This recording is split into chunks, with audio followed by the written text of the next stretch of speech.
Honourable House Chair, even though some in this House are still in denial, the fact remains that South Africa now has a government of national unity in place.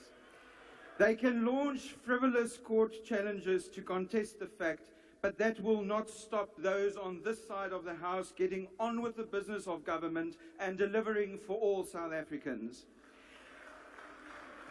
House Chair, as we celebrate the GNU, we must ensure that Parliament remains robust. Without debate, without constructive criticism, no administration and no country can succeed, and no republic can survive. Parliament is a separate branch of government, independent of the executive and the judiciary. Part of our constitutional mandate is to hold the executive to account. The opposition does not have a monopoly on this role. In a robust democracy, the active participation of backbench MPs from all parties is vital, as it adds value to the legislative oversight role of Parliament. So, Mr. President, it's up to us as Parliament to ensure that the strategic objectives put before us last night are monitored by every committee, that we get the public engaged, and that we help where we can to make it succeed. And we will do the same to ensure that laws passed in this House create the freedom and the jobs we need.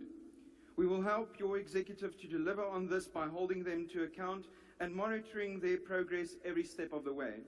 We must make this Parliament and this government of national unity work, because there is no real alternative. House Chairperson, when the Honourable Bonlema in 2014 started taking all the EFF speaking time for himself, I thought I would never hear anything more boring. I was proven wrong this morning when we all lost 30 minutes of our lives that we will never get back.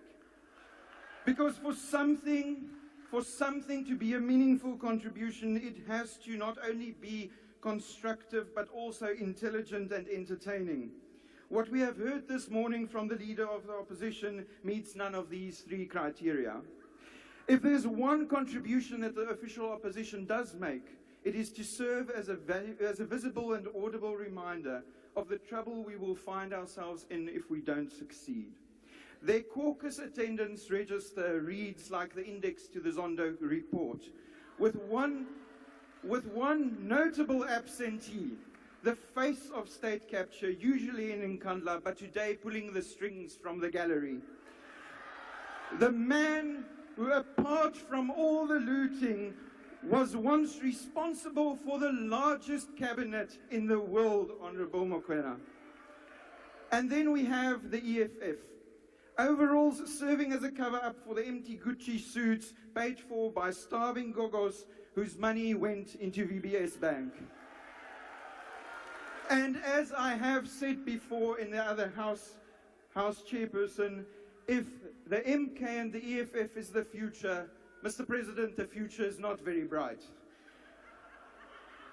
Dan het ons ook die agbare Adams, wat duidelik nog ontsteld is oor die feit dat hulle sy voel gevat het. Honourable member, will you take your seat, please? Please pass the mic to the honourable member. Chairperson, you see, we have respect. What is your point of order? Listen, Chairperson, we just want to put this thing into perspective. Honourable We must members. respect our leader, and we're not going to actually have Honourable a members. white man coming here to disrespect our Honourable leader member, in front of us. it's not a That point we of must order. actually say, it's not a point of order. It's We're not doing a point of order. White boy is going to come here and disrespect our Please leader take your in a seat. manner that is actually doing. Honourable that is member, going to be please take your seat. Honourable member, please look at the rules of the joint sitting. You cannot get up and just start a speech.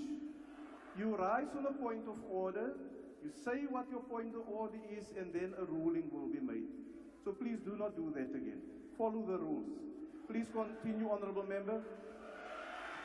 Thank you, House Chairperson. So many buttons were pushed there. Terug by die agbare Adams se voel. Agbare lid, jy moet na jou voel kyk. Ek sou my geskaam het as ek jy was. Honourable Michalakis, please take your seat. Yes, honourable member. Honourable members, I can't hear the speakers from the floor. if you also comment. So please give me a fair chance to be able to make a ruling. To be insulted by a white man led by an illiterate is a crown we wear with pride. Now, Honourable Member, that's not a point of order. Please proceed, Honourable Member. Thank you, House Chair. But there is hope, Honourable House Chair, for those who have been seeking opportunity and real freedom. There were some breakthrough announcements by the President last night that the DA has put on the table over the past few years, suggestions that will get South Africans into jobs again. Mr. President, thank you for including these constructive suggestions that we agree on, and thank you to the millions of South Africans who backed these initiatives, such as the review of the fuel price model, the increased basket of VAT-excluded food items, to abolish cadre deployment and end political interference in the public service, and the release of state land as a priority for meaningful land reform, to mention a few. House Chairperson, we have to make the GNU, in defense of our Constitution, work, because the alternative is simply too ghastly to contemplate. We wish the President and his executive well in this mammoth task. We do so with one message, Mr. President. Where you should be held accountable, you will find a Parliament that stands ready to do its oversight duty as required by the people of this country. And where you act in their interest, you will find us standing behind you in support. We wish you and this government well. Thank you. The next speaker.